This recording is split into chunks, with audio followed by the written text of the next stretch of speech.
aquilo que está em nosso coração quando conversamos sobre todo tipo de assunto dentro da nossa casa. E com isso, eu quero começar a falar desse tema, no texto de Paulo aos Efésios, capítulo 4, versículos de 29 a 32. Efésios, capítulo 4, de 29 a 32. Ele diz assim o texto: nenhuma palavra torpe saia da boca de vocês, mas apenas o que for útil para edificar os outros, conforme a necessidade, para que conceda graça aos que ouvem. Não entristeçam o Espírito Santo de Deus, com o qual vocês foram selados para o dia da redenção. Livrem-se de toda amargura, indignação, ira, gritaria, calúnia, bem como toda maldade. Sejam bondosos e compassivos uns para com os outros, perdoando-se mutuamente, assim como Deus perdoou vocês em Cristo. Vamos orar mais uma vez? Que a Tua presença aqui, Deus, ilumine o nosso coração e nos traga clareza a respeito desse tema, diálogos espirituais dentro da nossa casa.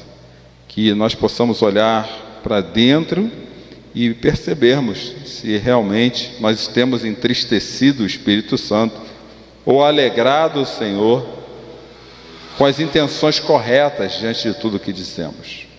É o que nós pedimos e agradecemos em nome de Jesus. Amém. Eu creio fielmente que a grande destruição, o grande sinal da derrocada, ou seja, da destruição ou da ruptura de um relacionamento saudável, inicia pela falta de diálogo. Quando as conversas começam a ficar superficiais ou então rarefeitas, é porque dentro de casa tem algum problema de relacionamento acontecendo. O normal, que nem sempre é o natural, é que os relacionamentos fluam e as pessoas conversem sobre tudo com liberdade, ainda que discordem de um assunto ou de outro, estabelecendo um diálogo mútuo. Quando as pessoas deixam de falar coisas significativas dentro de casa, para mim, sinceramente, é porque tem alguma coisa errada nos níveis de relacionamento, sejam conjugais, sejam pais e filhos, sejam filhos e pais. Para mim é isso. E um sinal claro desse fato é quando nós começamos a dispensar pequenas gentilezas na nossa fala. O que eu chamo de pequenas gentilezas? Bom dia, boa tarde, boa noite, por favor, eu posso, você me permite. Para mim é um sinal claro. E quando as frases começam a vir completadas somente com uma ordem, com um desejo, com uma vontade, com eu preciso, com eu quero. Então aquela questão de manhã acordar e bom dia, como você está, como foi sua noite, é algo interessante, como um sinal, como um dos sinais de que ainda há alguma saúde nos diálogos. Quando a gente procura saber como foi a noite de sono do outro. Podem dormir uma ou mais pessoas na mesma cama e acordarem tendo experiências distintas na noite de sono. Então, quando o diálogo vai acabando, ou quando os sinais de bondade no diálogo vão sumindo, nós precisamos nos atentar à qualidade do diálogo que nós estamos dentro de casa. Semana passada eu falei que a vida virtual realmente mudou alguns hábitos, alguns foram positivos, né? Como a comunicação em tempo real, velocidade de compartilhamento, organização de eventos, grupos de afinidade. Ou seja, a vida virtual propôs uma mudança de comportamento em todos nós e também, semana passada, agora de maneira resumida, trouxe uma série de mudanças comportamentais, uma série de problemas, como a falta de comunicação face a face, como a superficialidade dos relacionamentos, como a perda de limites naquilo que se fala, naquilo que se ouve, no excesso de exposição social, na comparação, que eu pontuei com muita clareza na última mensagem. Ou seja, nós estamos numa vida virtual, automaticamente nosso comportamento muda, mas isso também traz uma mudança de comportamento que dificulta as relações familiares e hoje, em especial, a comunicação. A comunicação dentro de casa mudou com o WhatsApp, com, sei lá o que você usa, Instagram, o que seja. Às vezes nós preferimos falar a respeito disso. A minha preocupação aqui hoje, para nós que estamos conversando sobre conversas espirituais dentro de casa, é aonde essa mudança de hábito tem impactado aquilo que nós guardamos na nossa mente para que nós tenhamos diálogos saudáveis. Tem um gráfico que vou passar rapidamente, não é a minha ideia, não é discuti-lo, que tudo aquilo que a gente vê, que a gente absorve, que a gente ouve, que a gente lê, acaba registrando no nosso cérebro e mudando o nosso comportamento. Nós acabamos agindo conforme essa informação adquirida e guardada. Isso cria na nossa mente emoções positivas ou negativas. Quem aqui já não passou aquela experiência interessante de ler uma coisa e a pessoa do outro lado que escreveu no WhatsApp falou assim, mas não foi bem isso que eu quis dizer. Porque quando as pessoas escrevem, às vezes sem vírgula, e muito mal escrito também, acontece de que a gente fica a par de quem lê e interpretar o que foi dito, e o texto não expressa o sentimento. Você não está olhando nos olhos da pessoa, não está ouvindo o tom de voz dela, e é difícil saber se aquilo que ela está falando é com a intenção que ela quer dizer. Mas todo mundo já passou essa coisa de falar assim, peraí, mas está errado. Essa semana eu escrevi a palavra consciência e uma pessoa entendeu consequência. Eu falei, mas eu não disse consequência, eu falei consciência. Aí ela parou, releu e falou assim, realmente, porque a mente dela estava dentro de, a gente chama isso de visão de túnel, estava dentro de um túnel, querendo enxergar aquilo que ela queria ver, a ponto da mente dela sabotá-la e fazê-la ler o que não estava escrito, para que saísse do jeito que ela queria que fosse. Quanto mais a gente se relaciona virtualmente, mais o nosso comportamento muda, e mais a gente começa a ter um repertório de informações baseadas no virtual. Agora eu pego isso e trago para outras situações. Eu tenho um hábito, não julgo quem faça diferente, não ligo realmente, mas eu tenho um hábito, se você mandar um videozinho para mim, eu não vou abrir. Eu não vou abrir.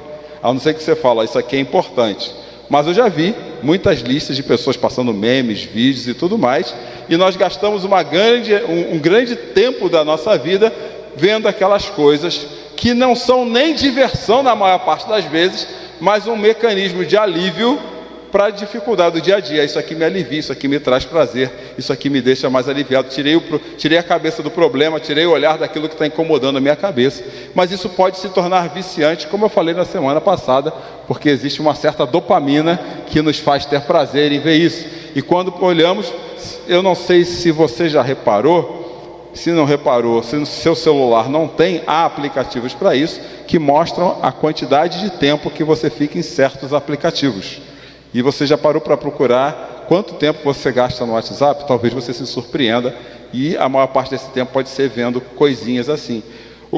Além da recompensa e do prazer momentâneo desse monte de videozinho, existe também o quanto esse excesso de informação impacta a nossa mente, a nossa forma de ver o mundo, porque eu vou adquirindo informação, e aquilo vai se tornando um filtro, uma lente de óculos para ver o mundo.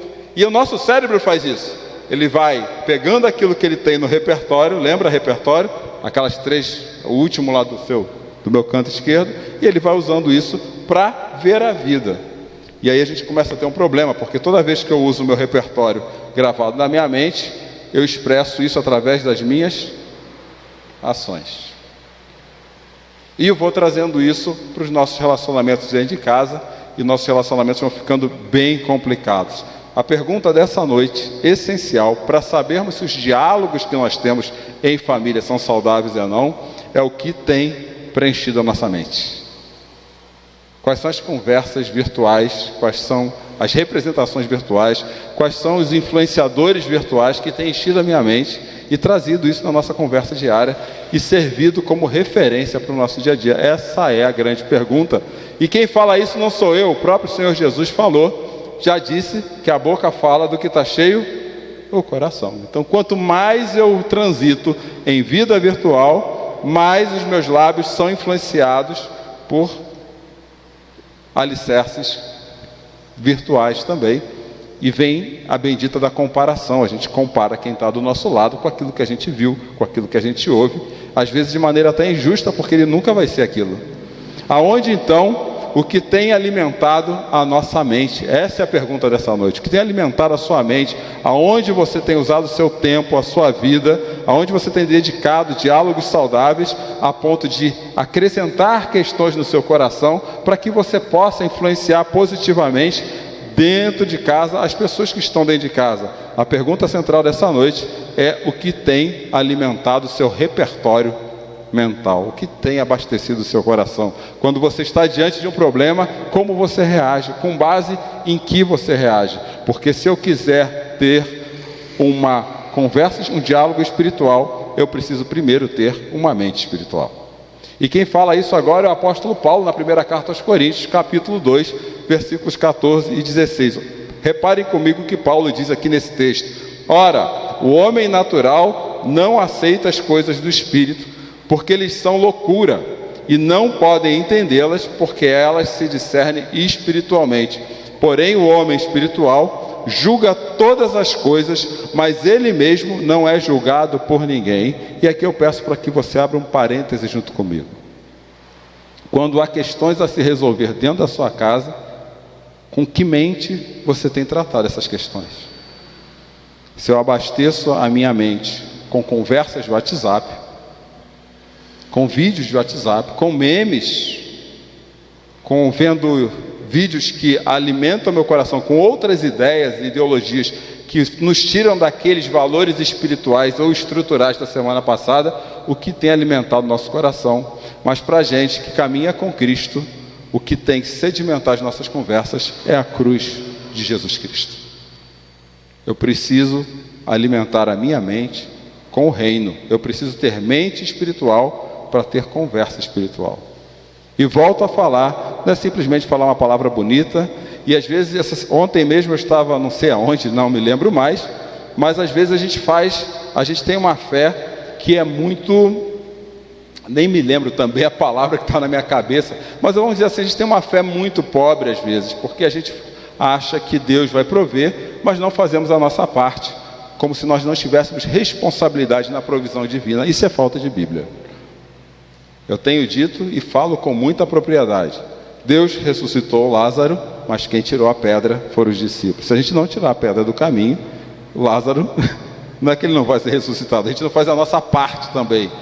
Então, quando a gente vai se distanciando de questões espirituais que nos ajudam a lidar com o problema do dia a dia, nós respondemos à vida com aquilo que os videozinhos falam para ser. E aí as nossas conversas vão ficando cada vez mais fracas dentro de casa, mais distantes, porque duas pessoas dentro de casa com referências diferentes não têm assunto. Eu preciso ter a mesma referência para ter assunto. Eu preciso olhar para a Bíblia junto para ter assunto. Eu preciso resolver os problemas dentro de casa olhando para o mesmo lugar. Eu preciso medir a vida usando a mesma régua. Eu preciso entender a vida dialogando com o mesmo tema. Ou então nós não teremos conversas familiares saudáveis dentro de casa.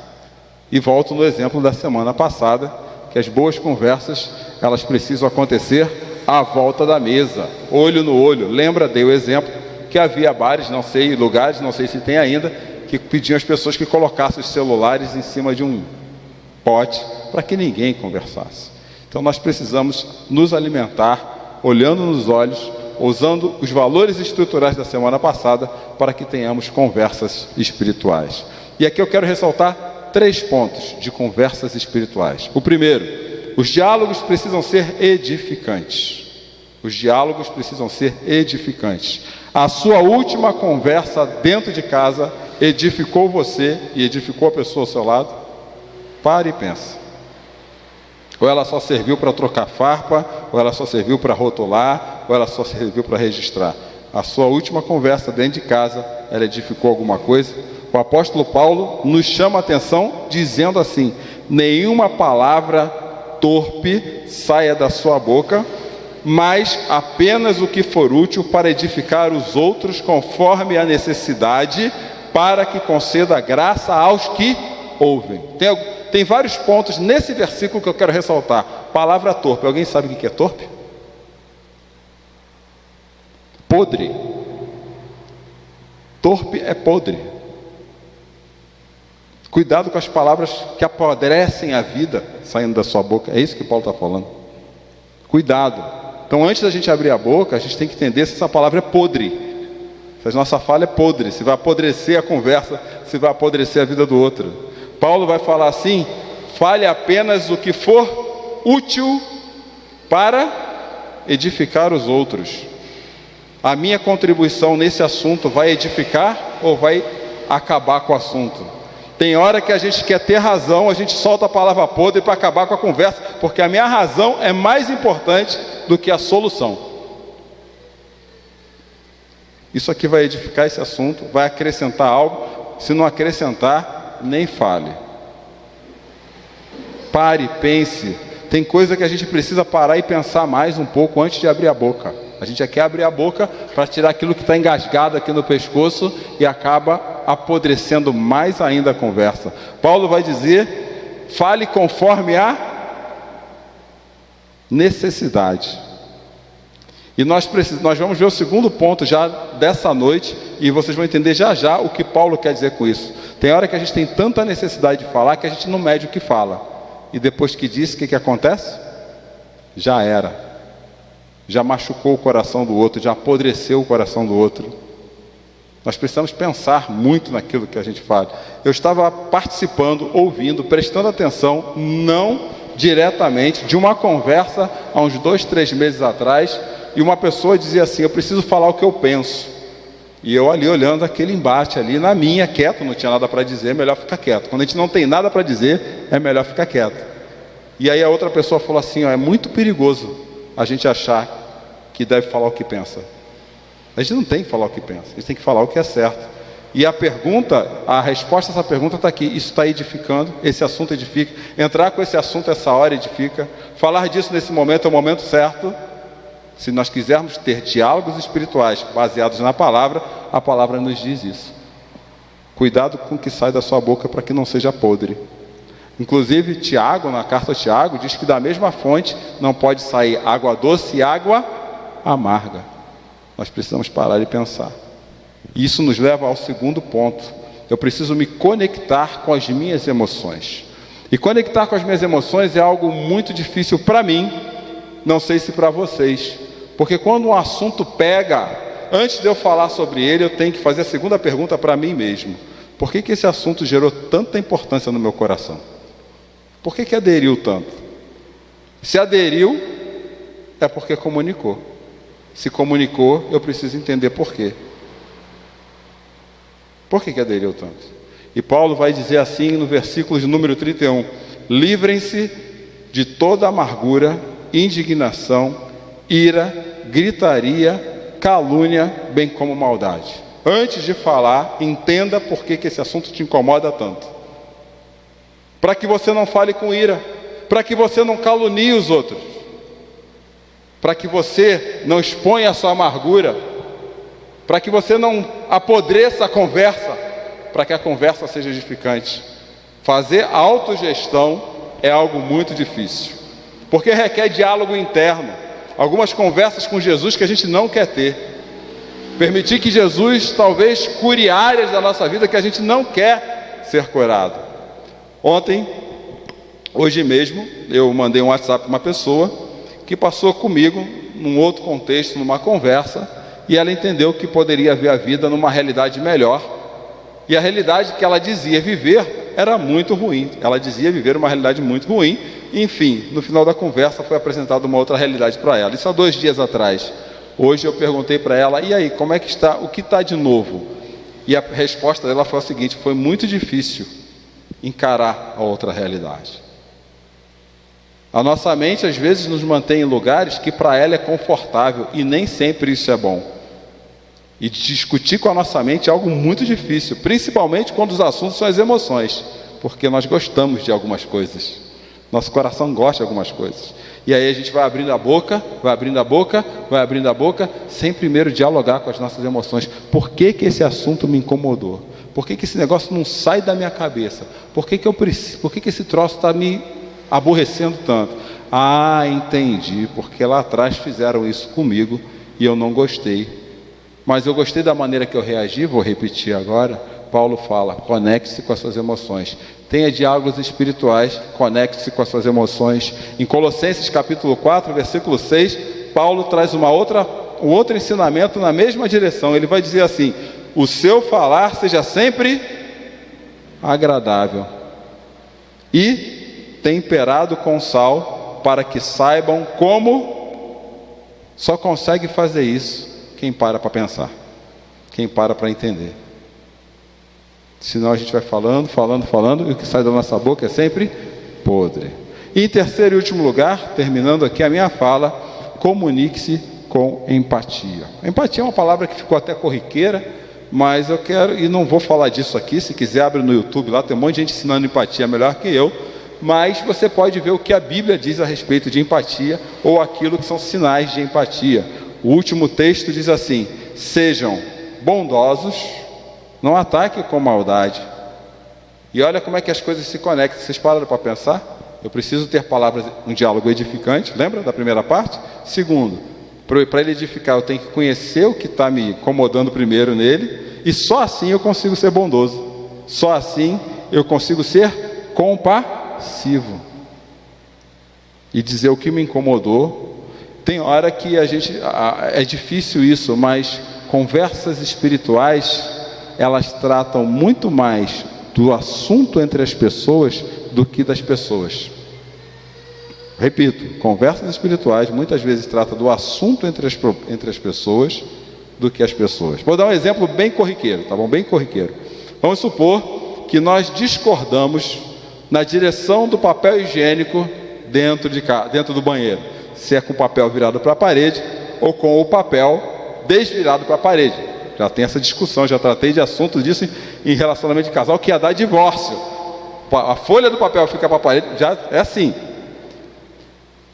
Qual é o objeto da discordância? É a pessoa ou o papel? A discussão é sobre o papel, não é sobre a pessoa. Você pensa de um jeito, porque você foi criado de um jeito. Eu penso de outro jeito, porque eu fui criado de outro jeito. Nós temos que achar um terceiro jeito comum, e isso só vai acontecer se eu tirar o olhar da pessoa e olhar para o papel. É assim. Eu concordo em chegar em casa às 10 e você concorda em chegar às 11. Qual é o objeto da discussão? O que eu concordo, o que você discorda? Não, é chegar às 11. Então eu preciso olhar qual é um horário que seja adequado para todo mundo. Assim eu sou compassivo. Quando eu tiro a discussão do objeto da discussão e aponto ela para a pessoa, eu viro um acusador, eu viro um julgador, eu viro um rotulador. Quando eu tiro da pessoa e nós juntos estamos caminhando na mesma direção, eu olho para o problema e resolvo o problema. Problema resolvido, a gente faz como Abraão fez com Ló. Vamos orar, erguer um altar e seguir as nossas vidas. É assim que acontece. Então, compaixão, bondade uns com os outros e mais ainda, perdoando-se mutuamente. Estamos acertados, nossas diferenças todas aqui foram acertadas. Podemos continuar seguindo a caminhada juntos? Sim, sim. Ainda não, então vamos continuar resolvendo, porque Jesus nos perdoou totalmente. É isso que Paulo fala. Nós precisamos nos acertar para a caminhada seguir em frente. Eu preciso ter diálogos espirituais, falando certo na hora certa, sem palavra podre, entendendo as minhas emoções, buscando compaixão naquilo que nós somos diferentes, tendo à luz a palavra do Senhor. Ou então nós vamos ficar usando outras referências desse tempo virtual para poder resolver problemas dentro de casa. E sabe quando isso vai dar certo? Nunca. Termino então lembrando: edifique seus diálogos. Talvez uma dica aqui seja essa, que está em amarelo para você. Como Jesus se comunicaria diante dessa questão? Quando a gente discordar, quando vocês discordarem, como é que Jesus faria agora? Jesus daria chicotada, não sei. Eu não sei qual é o assunto, né? Mas como Jesus faria? Essa é uma pergunta. Segunda questão, relembrando, conecte-se com as suas emoções. Antes de você reclamar daquilo que está sentindo, faça a pergunta a si mesmo: o que faz com que esse assunto me incomode tanto? Como tratar isso diante de Deus? Quando você tiver clareza e paz em relação a isso, traz a conversa. E por fim, comunique-se com empatia. Como posso amar o outro com minhas palavras nesse momento? Como posso? Que palavras sairiam da minha boca agora que mostrariam mais amor do que crítica, do que julgamento? 3 dicas. Faça essa pergunta. Elabore diálogos espirituais para que você não sofra dos sintomas e dos sinais de uma realidade virtual num mundo de relacionamentos reais. Que Deus nos abençoe.